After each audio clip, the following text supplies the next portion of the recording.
अस्सलाम वालेकुम दोस्तों। आज मैं आपको एक ऐसी कहानी सुनाने जा रहा हूँ जो सिर्फ एक डरावनी कहानी नहीं बल्कि एक असल वाक़या है जो पंजाब के एक छोटे से गांव महताबपुर में हुआ। एक चांदनी रात थी। एक पुरानी और सुनसान हवेली और एक साया जिसका नाम है जरका।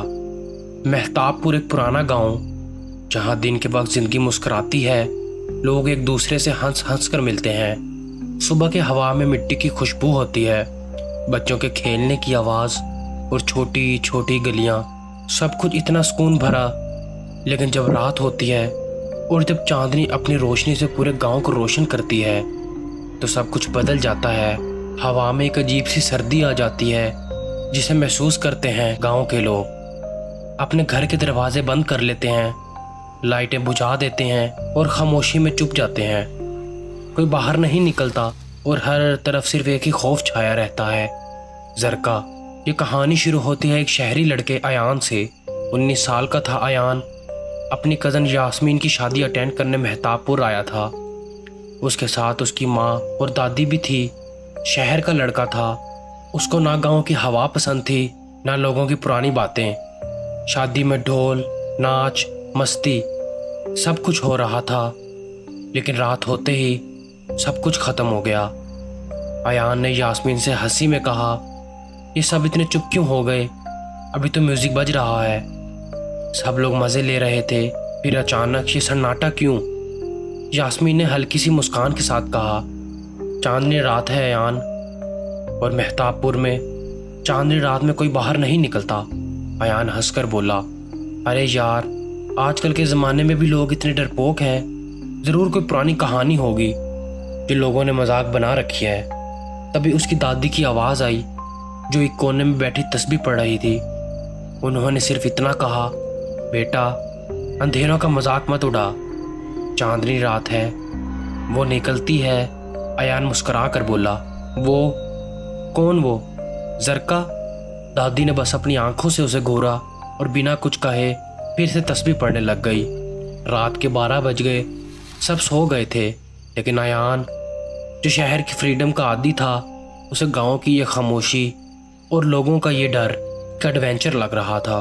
उसने मोबाइल चार्ज किया, टॉर्च अपनी जेब में रखी और एक छोटा सा बिस्किट का पैकेट लेकर चुपके से घर से निकल गया। बहुत धीरे से, बिना किसी को बताए, वो हवेली की तरफ चल पड़ा। हवा में एक अजीब सी ठंडक थी, पेड़ों की शाखें हिल रही थी, कुत्ते दूर कहीं भौंक रहे थे और चांद की रोशनी जैसे उसका रास्ता देख रही थी। मगर हर कदम के साथ उसका दिल तेज धड़कने लगा। जब वो हवेली के पास पहुंचा तो उसकी सांसें तेज हो गई। एक पुरानी, टेढ़ी मेढ़ी, जर्द और सूनी हवेली। उसका दरवाज़ा कब का बंद था, लेकिन आज वो दरवाज़ा खुद ब खुद धीरे से खुल गया, जैसे कोई उसका इंतज़ार कर रहा हो। अयान ने जब अंदर कदम रखा तो एक पुरानी और बड़ी भयानक बू उसके नाक तक आई। दीवारों पर पुराने निशान, छटी हुई मिट्टी और एक अजीब सी सर्दी जो सीधा उसकी हड्डियों तक महसूस हो रही थी। उसने अपनी टॉर्च ऑन की और हर तरफ लाइट फेरी। एक कोने में एक सफ़ेद सा साया, एक औरत की शेप, उलझे हुए बाल, सफ़ेद दुपट्टा और आंखों की जगह सिर्फ काला अंधेरा। वो धीरे धीरे अयान की तरफ बढ़ने लगी। अयान की सांसें अटक गई। उसने पीछे मुड़कर भागने की कोशिश की, लेकिन दरवाज़ा ज़ोर से बंद हो गया। हवेली के अंदर सिर्फ उसकी सांसें और वो औरत की सरगोशी। तभी उसकी नज़र एक पुरानी फ़ोटो फ्रेम पर पड़ी। जब उसने वो फ़ोटो उठाई तो वो शौक में रह गया। एक छोटा सा बच्चा, सिपिया टोन में फ़ोटो, और वो बच्चा बिल्कुल अयान जैसा दिखता था। नीचे लिखा था, मेरा बेटा अयान। अयान की आंखों से आंसू बहने लगे। उसका दिमाग घूमने लगा, ये कैसे हो सकता है? ये तो मैं हूँ। तभी उसकी नज़र एक पुरानी डायरी पर पड़ी। उसने डायरी उठाई और पढ़ना शुरू किया।